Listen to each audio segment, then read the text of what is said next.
င်ကစားစရာပတ်ပြားလေးကိုခုံမော်ချလိုက်တာနဲ့အောက်ကတင်းငယ်တဲ့အပေါက်ပေါင်းထောင်ချီတဲ့ကနေလေတွေအရှိန်နဲ့ပန်းထွက်လာပြီးအဲ့ဒီအပြားလေးကိုအပေါ်နဲ့ကျတက်သွားစီပါတယ်ပြီးတော့မှခုံမျက်နှာပြင်ပေါ်မှာအရှိန်အဟုန်နဲ့လစ်ပြန်သွားစီတာပေါ့ဇလန်းကကြည့်လို့ဒီအဲဟော်ကီခုံကိုတကယ့်ရေခဲပြင်ဟော်ကီကစားနည်းကိုအခြေခံပြီးတီထွင်ခဲ့တာပါဒါပေမဲ့ပြဿနာက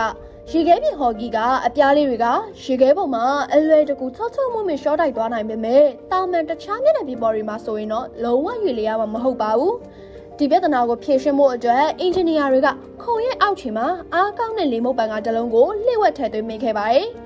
အဲ့ဒီပန်ကားကနေလေတွေကိုအဆက်မပြတ်မှုတ်ထုတ်ပေးလိုက်တဲ့အခါမှာတော့အပြားလေးရဲ့အောက်ခြေမှာပါလွာတဲ့လေထူကောင်းလေးတစ်ခုဖြစ်ပေါ်လာပြီးခုံနဲ့လုံးဝမထိတော့ပဲကြွနေစေရပါ